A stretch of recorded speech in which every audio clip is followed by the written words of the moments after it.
جناب قیصر صاحب، ایک افسانہ دل بیتاب کے نام سے آپ کی نظر کر رہا ہوں۔ میں نے 700 سے زائد لوگوں کا قتل کیا ہے۔ میں نے اسے حیرت سے دیکھا۔ یہ بات سن 2042 کی ہے جو میں آج سن 2051 میں لکھ رہا ہوں۔ رچرڈ گومزے کے مرنے کے 6 گھنٹے بعد جب اس کا جنازہ ہم لوگوں کی مشترکہ رہائش گاہ ہیون لی لیونگ سے جا چکا ہے۔ میں اور سیما ریٹائر ہونے کے بعد جب ہیونلی لیونگ پہنچے تو سب سے پہلے ہماری ملاقات رچرڈ گومزے سے ہوئی تھی۔ رچرڈ کو آئے ہوئے 6 سال ہو چکے تھے۔ ہم اور رچرڈ اس کی بیوی ریبیکا کے بہت جلدی دوست بن گئے تھے۔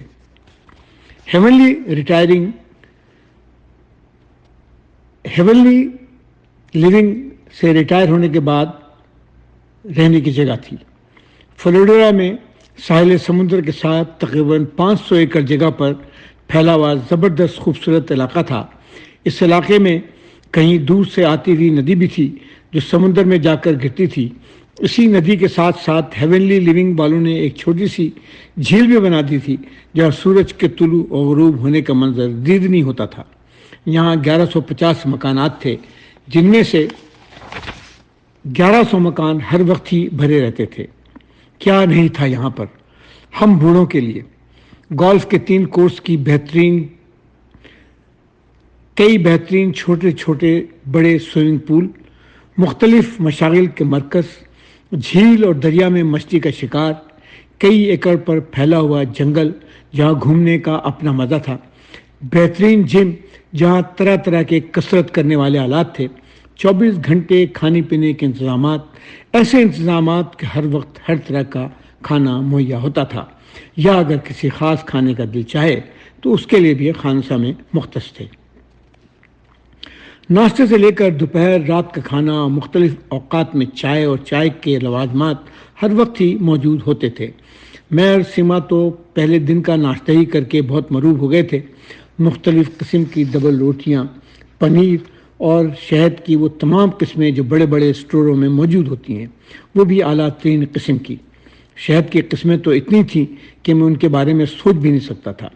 گوشت اور مچھلی کے طرح طرح کے پکوان، عربی، ترکی، یونانی، ہندوستانی، جاپانی، چینی، یورپی، روسی، پاکستانی، ہر قسم کے کھانے وافر مقدار میں ہر وقت ہی موجود ہوتے تھے۔ میں اتنے اچھے انتظامات دیکھ کر حیران ہو گیا تھا۔ اس طرح سے کئی شراب خانے بھی موجود تھے۔ فرانس کی وائن سے لے کر افغانستان کے شہر ہرات میں خفیہ طریقے سے بننے والی انتہائی اعلیٰ قسم کی وائن بھی ملتی تھی۔ 100 سے زائد قسم کی شرابیں مختلف ملکوں سے برآمد کر کے مہیا کی جاتی تھیں۔ انواع اقسام کے پھل، دنیا بھر سے منگائی گئی وہ تمام چیزیں جن کا ہم نے صرف خواب دیکھا تھا یا ان کے بارے میں سنا تھا۔ امریکہ، یورپ میں ہیونلی لیونگ کی طرح کے بہت سے ادارے بنائے جاتے ہیں جہاں ریٹائرمنٹ کے بعد لوگ جا کر رہتے ہیں تاکہ عزت و احترام کے ساتھ موت کا استقبال کریں۔ وہاں ہر قسم کی طبی سہولتیں بھی ہوتی ہیں۔ بیماری کا علاج بھی بہت مؤثر طریقے سے کیا جاتا ہے۔ یہاں کوئی بھی رہنے والا سسک کر نہیں مرتا ہے۔ کھاتے پیتے گھومتے گھامتے آنے والی موت کا انتظار کرتے ہیں۔ میں 19 سال کی عمر میں امریکہ آ گیا تھا۔ امریکہ میں یونیورسٹی میں میری ملاقات سیما سے ہوئی۔ سیما امریکہ میں ہی پیدا ہوئی تھی، یہاں پر ہی پلی بڑھی تھی۔ میری خوش قسمتی تھی کہ میں اس کی محبت میں گرفتار ہوا اور اس نے مجھے بھی امریکن بنا دیا۔ ہماری شادی ہوئی، 3 بچے ہوئے۔ ہم دونوں ہی نے پیشہ ورانہ زندگی گزاری تھی اور امریکی معیار کے مطابق اپنی تعلیم اور کام کی وجہ سے بہت اچھا کمایا تھا۔ ہم دونوں ہی ان خوش قسمت لوگوں میں تھے جن کا شمار امریکہ کے بالائی طبقے میں ہوتا ہے۔ ہم نے اپنے بچوں کو پرائیویٹ اسکولوں، یونیورسٹیوں میں پڑھایا۔ امریکنوں کی طرح ہمارا بھی یہی خیال اور فرض تھا کہ ہم اپنے بچوں کو اپنی طرف سے بہترین زندگی، تعلیم و تربیت دیں، اس لیے نہیں کہ ہمارے احسان مند ہوں۔ ہم تو ان کے احسان مند تھے کہ ہماری زندگی میں آئے اور جب تک ہمارے ساتھ رہے ہر لمحہ ہماری زندگیوں میں خوشیاں بکھیرتے رہے۔ امریکیوں کی طرح ہم نے بھی اپنی آمدنی کا ایک حصہ ہیونلی لیونگ قسم کے اس منصوبے میں ڈالا تھا۔ ہمیں پتہ تھا کہ ایک دن ہم اتنے بوڑھے ہو جائیں گے کہ اپنے روزمرہ کا کاموں کے لیے دوسروں پر بوجھ بن جائیں گے۔ ہم نہیں چاہتے تھے کہ ہم اپنے بچوں پر بوجھ بنیں، ان کی ترقی میں حائل ہوں، ان کی زندگی کی راہ میں رکاوٹ بنیں۔ ہم اپنے آپ کو کامیاب سمجھتے تھے۔ ہمارے تینوں بچے ہم دونوں سے بے انتہا پیار کرتے تھے۔ ہم بھی ان سے اور ان کے بچوں یعنی اپنے پوتوں اور نواسوں سے بہت محبت کرتے تھے۔ ہمارے گھر میں ہر وقت رونق لگی رہتی تھی۔ ہمارے پوتے نواسے اکثر و بیشتر ہمارے گھر میں ہوتے، اور جب سارا خاندان اکٹھے ہوتا تو ہم وجہ طور پر فخر و غرور سے انہیں دیکھا کرتے تھے۔ مگر بڑھاپا تو آ ہی جاتا ہے۔ جوانی سے ادھیڑ عمری پر بڑھاپا اور بڑھاپے کی مجبوریاں دستک نہیں دیتی ہیں۔ ایک وقت آیا جب ہم دونوں بہت سارے کاموں کو مناسب طریقے سے نہیں کر پا رہے تھے۔ کھانا پکانے سے لے کر گھر کی معمولی صفائی، یہاں تک کہ ہفتے میں 2 دن گھر کا کچرا باہر رکھنے بھی مشکل ہونے لگتی تھی۔ پھر ہم نے خاموشی سے طے شدہ منصوبے کے تحت اپنا مکان بیچا اور قبضہ دینے سے قبل اپنے بچوں کو بلا کر انہیں جو دینا تھا وہ دیا اور بتایا کہ اب ہم لوگ ہیونلی لیونگ میں جا رہے ہیں۔ ہمارے بچوں نے ہماری بات سمجھی تھی۔ انہیں اندازہ تھا کہ ہماری مشکلات کا حل ہیونلی لیونگ میں ہے۔ انہیں اور ہمیں بھی پتا تھا کہ جو رقم ہر ماہ ہم اس منصوبے کو دیتے رہے ہیں، اس کی وجہ سے نہ صرف یہ کہ ہماری زندگی یہاں آسانی اور آرام سے گزرے گی، بلکہ وہاں پر موجود صحت کی بہترین ترین سہولتوں کی وجہ سے ہمارا مناسب خیال بھی رکھا جائے گا۔ میں نے سوچا تھا کہ میں پہلے کام سے ریٹائر ہوا، اب ہیونلی لیونگ جا کر بڑھاپے کے مسائل سے نمٹتا ہوا ہمیشہ کے لیے فنا ہونے کے راستے پر چل نکلوں گا۔ یہی تو حقیقت تھی۔ ہم لوگ اپنے اس گھر میں منتقل ہو گئے اور جلد ہی اپنے نئے ماحول اور دنیا سے روشناس ہو کر یہاں کے معمولات کا حصہ بن گئے تھے۔ سارا خاندان ہمیں وہاں چھوڑنے آیا تھا۔ اب جب بھی بچوں اور بچوں کے بچوں کو فرصت ملتی وہ ہم سے ملنے آ جاتے تھے۔ یہاں ہی ہماری ملاقات رچرڈ اور اس کی بیوی سے ہوئی تھی۔ دونوں میاں بیوی بہت دلچسپ لگے تھے۔ ساری زندگی انہوں نے ہماری طرح سے محنت کر کے اور عزت کما کے گزاری تھی۔ انہوں نے بھی اپنے بچوں کو اعلیٰ ترین تعلیم دی، زندہ رہنے کے گھر سکھائے، اور اب آرام اور چین کی زندگی ہیونلی لیونگ میں گزار رہے تھے۔ ہمارے بہت سارے مشاغل اور شوق ملتے جلتے تھے۔ گولف کھیلتے، مچھلی کا شکار کرتے۔ رچرڈ کو لکڑی کی چیزیں بنانے کا شوق تھا۔ اس کی وجہ سے مجھے بھی یہ شوق ہوا۔ لکڑی کے کام کے ورکشاپ میں میں نے بھی اس کے ساتھ کام کرنا شروع کر دیا۔ ہماری بیویوں کو یوگا اور رقص کرنے کے شوق تھے، ساتھ سلائی کڑھائی کا بھی شوق تھا، اور وہ دونوں ہی ان سرگرمیوں میں مصروف رہتی تھیں۔ ہیونلی لیونگ میں بہت سارے مشغلوں کا انتظام تھا۔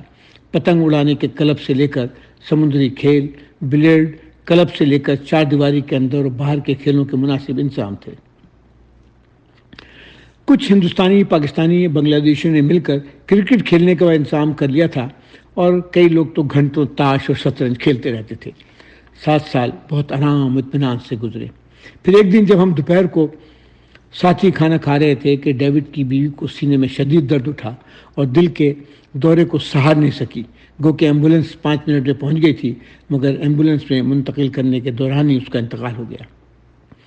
ڈیوڈ کی زندگی بہت اداس ہو گئی۔ 49 سالوں کا ساتھ ٹوٹ گیا تھا۔ ڈیوڈ نے اداسی کے باوجود زندگی کو بوجھ نہیں بنایا۔ کچھ تبدیلیوں کے ساتھ زندگی چلتی رہی تھی۔ ہم دونوں ساتھ ساتھ بہت سی سرگرمیوں میں اپنے آپ کو مصروف رکھتے تھے، ایک دوسرے سے گپ مارتے۔ وہاں رہنے والے دوسرے لوگوں سے ہماری دوستی تھی۔ اکثر سینما ہالوں میں جا کر مختلف فلمیں بھی دیکھ کر لطف اندوز ہوتے تھے۔ زندگی اچھی گزر رہی تھی۔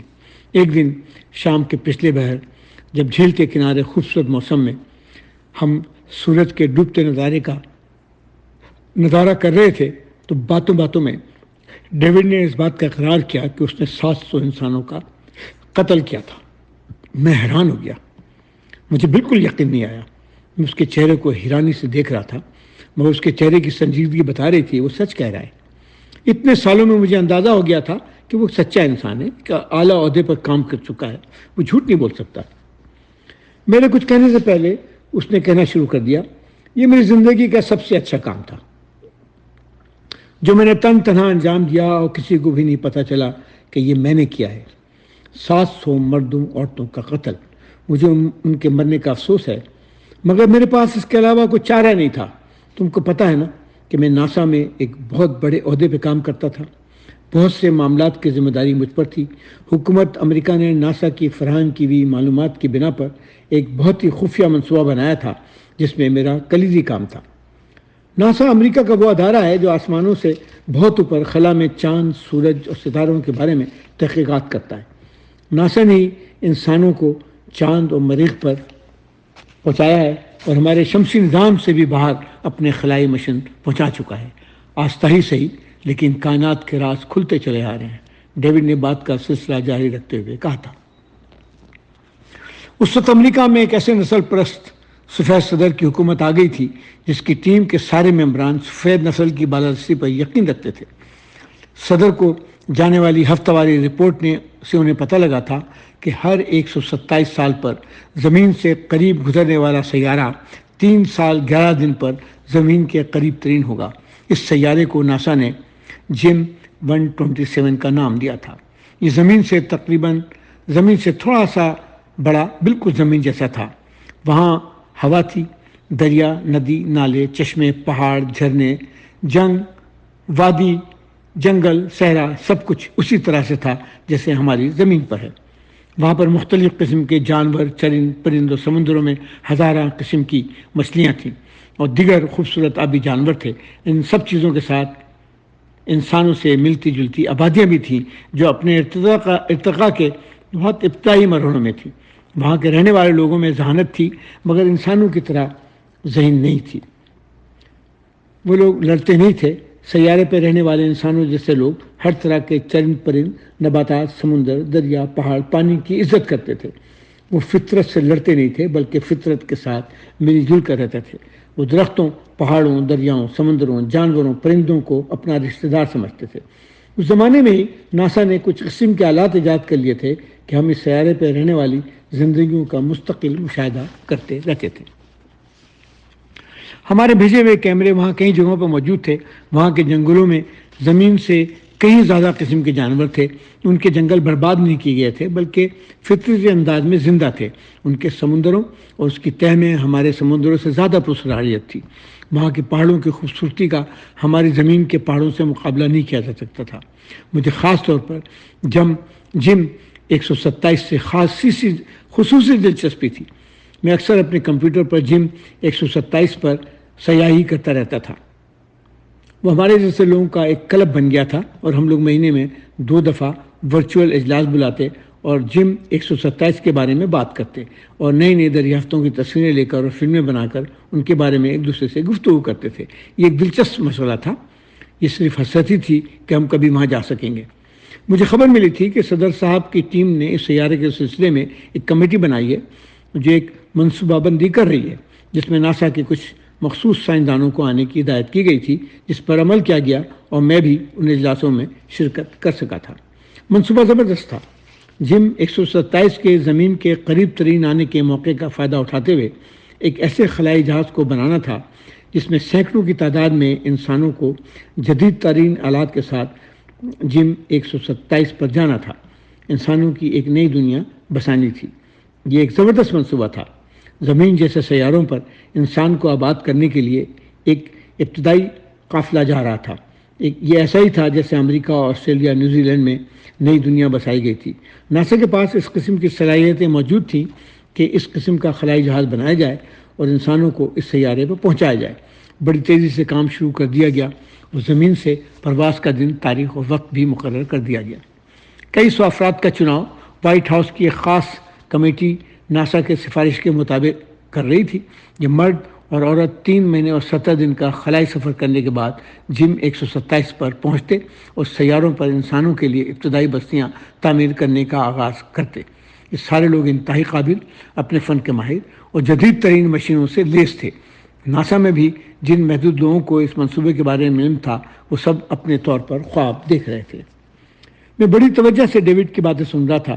مجھے بھی سائنس اور کائنات سے بڑی دلچسپی تھی۔ میرا خیال تھا کہ انسان ایک دن ضرور کسی اور دنیا کو دریافت کر لے گا جہاں زندگی موجود ہوگی، لیکن مجھے کبھی بھی نہیں پتہ چلا تھا کہ ناسا اس قسم کے کسی مہم کا منصوبہ بندی کر چکی تھی۔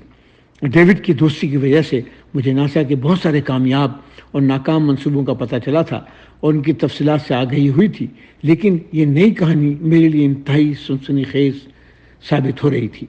میری ریڑھ کی ہڈی میں ہونے والی سنسناہٹ نے مجھے بے چین کر دیا تھا۔ فوراً ہی میرے ذہن میں سوالوں نے انگڑائی لی تھی۔ آخر اس منصوبے کو اتنا خفیہ کیوں رکھا گیا تھا؟ پھر ایک عجیب بات ہوئی۔ ڈیوڈ نے بڑے گمبھیر لہجے میں کہا تھا، مجھے اتفاق سے وائٹ ہاؤس کی ایک ایسی دستاویز مل گئی جس کے پڑھنے کے بعد میرے رونگٹے کھڑے ہو گئے۔ میں نے ایسا کبھی سوچا بھی نہیں تھا۔ مجھے پتہ لگا کہ جم 127 پر جانے والی ٹیم میں انتہائی ماہر پیشہ ور ایسے لوگ تھے جنہیں ذمہ داری دی گئی تھی کہ وہ جم 127 پر رہنے والے تمام انسان نما مخلوق کا خاتمہ کر دیں اور یقینی بنائیں کہ سوچنے والی اس مخلوق کا کوئی فرد اور مرد اور عورت بچہ نہیں بچے۔ دستاویز میں لکھا گیا تھا کہ امریکی صدارتی ٹیم اس نتیجے پر پہنچی تھی کہ زمین کے تجربے سے یہ نتیجہ نکلا ہے کہ کسی بھی کم عقل نسل کو اگر سمجھتے بوجھتے آزادی دی گئی ہے تو انہوں نے مستقل مسائل ہی پیدا کیے ہیں۔ مثال کے طور پر امریکہ میں سیاہ فام لوگ اور اصل امریکی لوگوں کی وجہ سے مسلسل مسائل چل رہے ہیں۔ امریکہ میں ریڈ انڈین لوگوں کو مکمل طور پر مار دینا چاہیے تھا اور احسان فراموش سیاہ فام لوگوں کو بھی امریکی زمین پر رہنے نہیں دیا جانا چاہیے تھا۔ آسٹریلیا اور نیوزی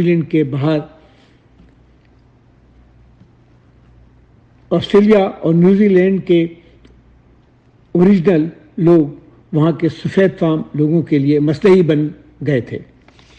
سفید فام لوگوں نے اپنی محنت سے ان گلیوں کو جنت بنا دیا تھا اور اب ابوریجنل لوگ اپنا حق اور نہ جانے کیا کیا باتیں کرنے لگے تھے۔ آئندہ جب سفید فام انسان جم 127 پر پہنچیں گے تو وہاں کی کم عقل انسان نما نسل بہت سارے مسائل پیدا کرے گی۔ مستقبل میں زمینی انسانوں کی بقا کے لیے ضروری ہے کہ اس نسل کا مکمل طور پر خاتمہ کر دیا جائے۔ زمین پر رہنے والوں کی تاریخ کا عجیب و غریب نتیجہ نکالا گیا تھا۔ میں سوچتا رہ گیا تھا کہ اور اب مجھے سمجھ میں آیا تھا کہ امریکی صدر نے اس مشن کو مکمل طور پر خفیہ کیوں رکھا تھا۔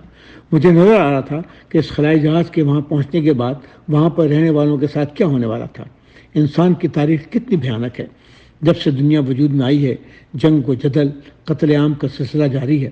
فرعون مصر کی جنگ، یورپ میں انسانوں کا قتل عام، چنگیز ہالو خان کی ظلم و بربریت، ایرانی ترکی عربی بادشاہوں کے لائے ہوئے عذاب، کتنی بڑی بڑی جنگوں کی تباہ کاری، ایٹم بم جیسے ہتھیار انسان نے کیا نہیں کیا ہے۔ اور اب وہ یہی سب کچھ ایک ایسے سیارے پہ کرنے جا رہا تھا جہاں کے لوگوں کو پتہ ہی نہیں تھا کہ جنگ کیا ہوتی ہے۔ میں تو ایک طرح سے جم 127 کا شہری تھا۔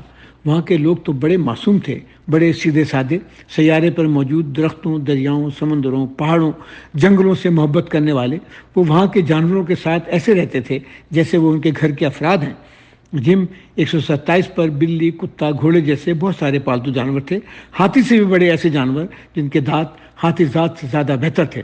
ہمارے زمین کے لوگ اس مخلوق کا خاتمہ کر دیں گے جس نے ابھی تک وہ تہذیب تمدن نہیں سیکھا ہے، جس میں اپنے جیسے لوگوں کو قتل عام کیا جاتا ہے، جہاں مذہب، رنگ و نسل کے نام پر خون بہانا جائز ہے، جہاں ہزاروں لوگوں کا خاتمہ مہلک جراثیم کے ذریعے کیا جاتا رہا ہے، انہیں تابکاری کا نشانہ بنا کر ختم کیا گیا ہے۔ ایسی نسلیں پیدا کی گئی ہیں جن میں تابکاری کے اثرات سے آگاہی نہیں ہے۔ انسانوں کی تاریخ بڑی بھیانک ہے۔ میں اسے حیرت سے دیکھ رہا تھا، اس کے چہرے پر شدید اداسی تھی۔ پھر میں نے وہی فیصلہ کیا جو مجھے کرنا چاہیے تھا۔ خلائی جہاز کی کامیاب پرواز کے شروع ہونے سے پہلے میں نے سفر کی رہنمائی کرنے والے کمپیوٹر پروگرام میں خاموشی کے ساتھ انتہائی رازداری سے تبدیلی کر دی جس کا کسی کو نہیں پتہ چلا۔ پھر یہی ہوا تھا کہ جب خلائی جہاز جم 127 سے تقریباً 10 دن کے فاصلے پر تھا تو خلائی جہاز نے تبدیل شدہ پروگرام کے مطابق اپنا رخ بدل لیا تھا۔ زمین پر امریکی صدر، ان کی ٹیم اور ناسا کے سائنسدان یہ سمجھ ہی نہیں سکے تھے کہ یہ کیسے ہوا۔ ہمارا خلائی جہاز بڑی تیزی سے ہماری شمسی نظام سے آگے، بہت آگے کی طرف چلا جا رہا تھا۔ تو وہ سارے لوگ مر گئے؟ میں نے سوال کیا تھا۔ وہ تھوڑی دیر خاموش رہا، پھر آہستہ سے بولا، یقیناً میرے حساب سے 6 مہینہ ختم ہونے سے پہلے پہلے وہ سب لوگ خلائی جہاز میں آکسیجن کے خاتمے کے بعد مر چکے ہوں گے۔ اب وہ خلائی جہاز کہاں ہے؟ میں نے سوال کیا تھا۔ دور، بہت دور، شاید وہ ہماری کہکشاں سے بھی آگے کہیں نکل گیا ہو، 700 سے زائد لاشوں کے ساتھ مسلسل سفر کرتا ہوا کہکشاؤں کے درمیان انسانی عظمتوں کا ترانہ بجاتے ہوئے۔ میرے پاس اس کے علاوہ کوئی چارہ نہیں تھا۔ اس کے چہرے کی کڑوی مسکراہٹ میں بھولتا نہیں ہوں۔